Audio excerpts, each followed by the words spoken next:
जय श्री कृष्ण दोस्तों। आज मैं आपको दशा माता की कहानी सुनाने जा रही हूँ। एक राजा थे, उनकी दो रानियां थीं। बड़ी रानी के कोई संतान नहीं थी, लेकिन छोटी रानी के एक पुत्र था। राजा छोटी रानी और राजकुमार को बहुत प्यार करते थे। बड़ी रानी छोटी रानी से ईर्ष्या करने लगी। बड़ी रानी राजकुमार के प्राण लेना चाहती थी। एक दिन राजकुमार खेलते खेलते बड़ी रानी के चौक में चले गए। बड़ी रानी ने राजकुमार के गले में एक काला सांप डाल दिया। छोटी रानी दशा माता का व्रत करती थी। राजकुमार दशा माता का ही दिया हुआ था।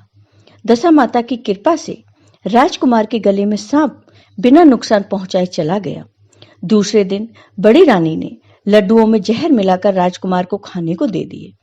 राजकुमार जैसे ही लड्डू खाने लगा तो दशा माता एक दासी का रूप धारण कर आई और राजकुमार के हाथों से लड्डू छीन लिए।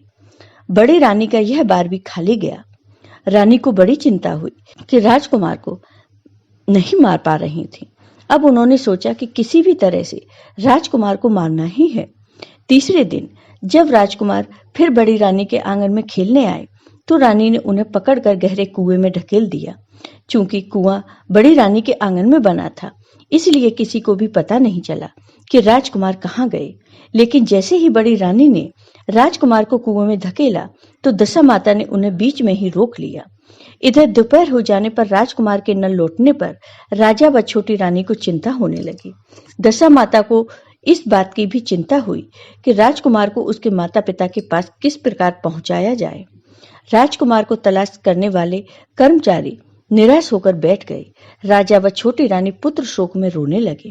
तब दशा माता ने एक भिखारी का रूप धारण किया और राजकुमार को लेकर राजद्वार पर पहुंची। वह राजकुमार को एक वस्त्र में छिपाए हुए भिक्षा मांगने लगी। सिपाहियों ने उन्हें दुत्कार दिया, तुम्हें भिक्षा की पड़ी है और यहाँ राजकुमार खो गया है। सारे लोग दुख और चिंता से व्याकुल हो रहे थे।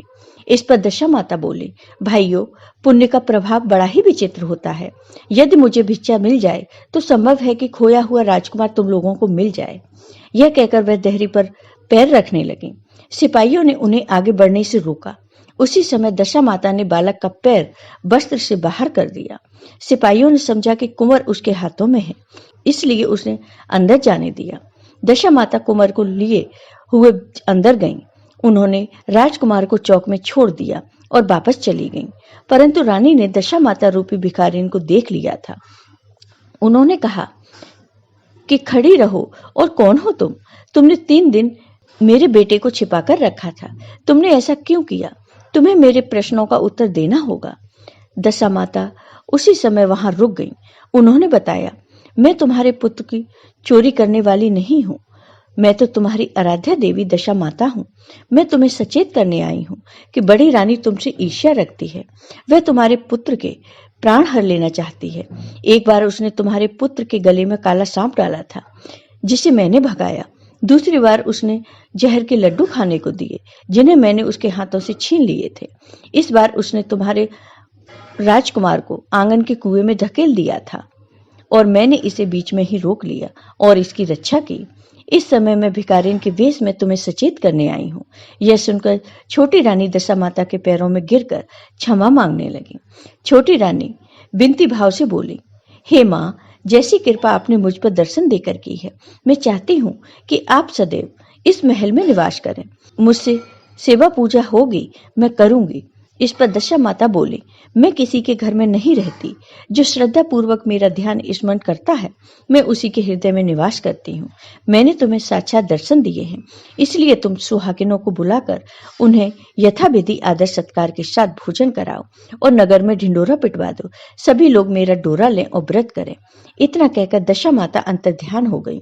रानी ने अपने राज्य की सौभाग्यवती स्त्रियों को निमंत्रण देकर बुलाया और उपटन से लेकर शिरोभूषण श्रृंगार कर उनकी यथाविधि सेवा कर भोजन कराया और दक्षिणा में गहने आदि देकर विदा किया। रानी ने अपने राज्य में ढिंडोरा पिटवा दिया कि अब से सब लोग दशा माता का डोरा लिया करें। जय हो दशा माता की। आपको ये वीडियो पसंद आया हो तो लाइक कीजिए, शेयर कीजिए और मेरे चैनल को सब्सक्राइब कीजिए। साथ ही बेल आइकन पर क्लिक जरूर कीजिए, जिससे हमारे वीडियो के नोटिफिकेशन आपको मिलते रहें। धन्यवाद दोस्तों।